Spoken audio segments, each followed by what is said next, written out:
Yeah, thank you very much. My name is David Mwanaka, as you have heard. I'm in Cambridge. I farm about 480 acres, but when I started, I only started with just about 10 acres. Yeah, one good thing is we're all gathered here because of just one word, the F word. And don't get me wrong, I mean food or farming.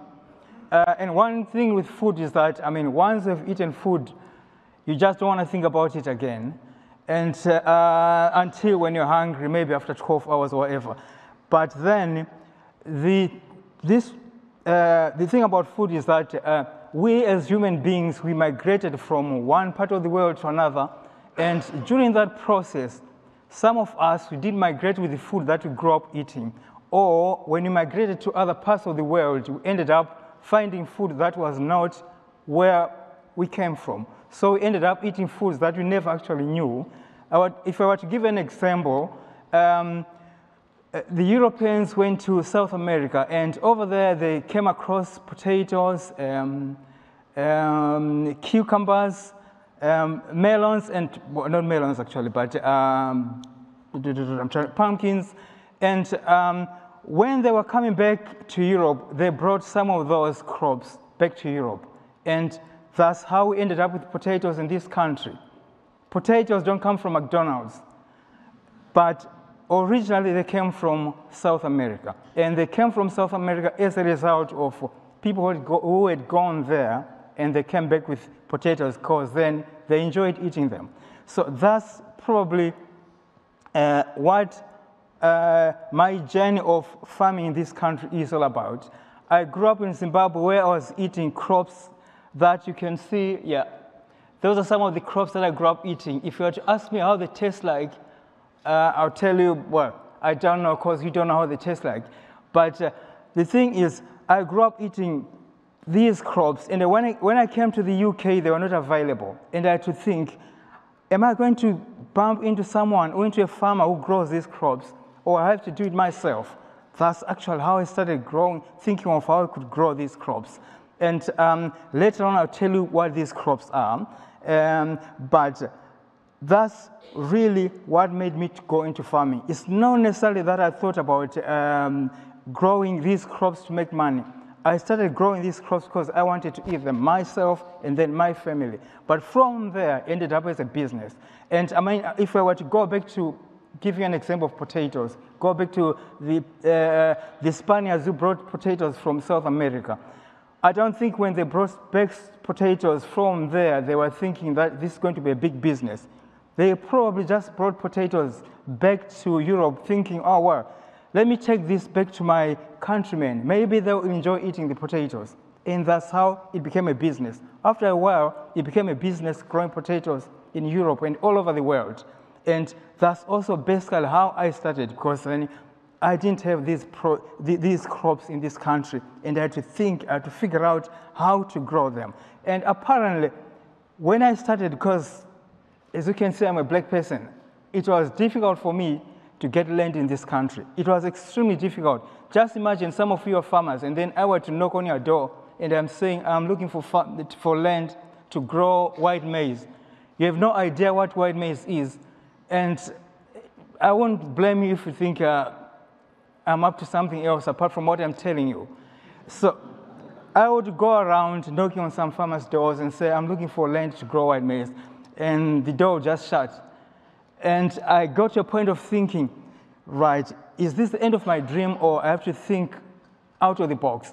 So for some unknown reason, I put an advert in a free newspaper.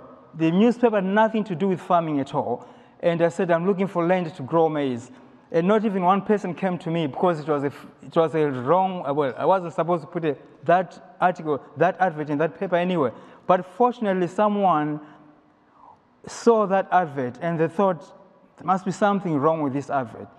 Someone with a name like David Mwanaka looking for land to grow white maize, it was just a bit funny. So they contacted me, and then I told them, yeah, I want to be a farmer, and I want to grow white maize in the UK.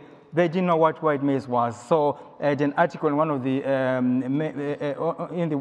newspapers, and then from there I started off on a 10-acre piece of land in Enfield, North London.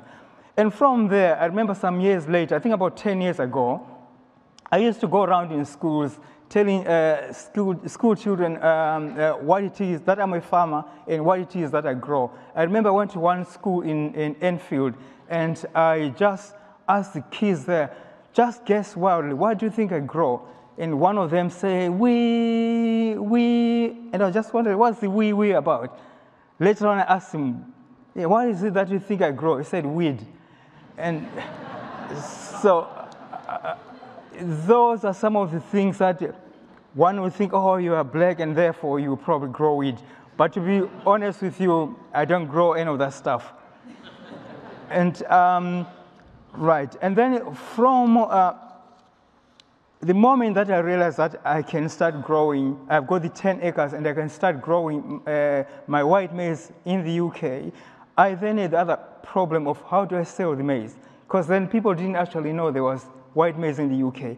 And the history of white maize is that it's got a shelf life of just 1 day. If you pick white maize right now, you've got to make sure that you sell it, and whoever buys it has got to find use for it on the same day, because it just loses the sugar content in a short space of time.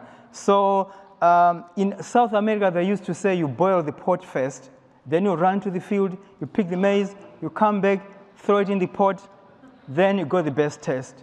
But then I had to think of how to market this crop right across the UK. And that was a challenge. And I've been doing that for the past 20 years, and I'm still doing it, because even up to now, it's not everyone who knows that there's white maize in the country. And I've gotten some of the crops that I do grow. I think you can see them. I got this one. It probably looks like a COVID-19 symbol. This is what you call a horn melon or kiwano fruit. It's got so many names, or African cucumber. When it's green, it tastes like a cucumber. Later on, when it's yellow like this, the taste changes to, well, something. And then I've got this one. Who wants to guess? Just a wild guess. This one. White maize. Yeah, that's white maize. If you're not colorblind, yeah, this is white maize. And on there, we've got white sweet corn. I used to sell that in Sainsbury's. There's a difference between white maize and white sweet corn. They are cousins, but they're a bit different. And I only got to know that that's white maize when I was growing this. I was doing research of how to grow white maize and ended up growing white sweet corn, which is different. And I used to sell that in Sainsbury's and Harrods. So it's been a journey of try and error. Try to grow something and end up growing something that you don't even know, or at the same time, introducing new crops that were never grown in the country, and it ended up as a business for me. But the bottom line is, I started growing all these crops because I wanted to eat them myself, and then it turned to be a business. I think I've run out of time. Thank you very much.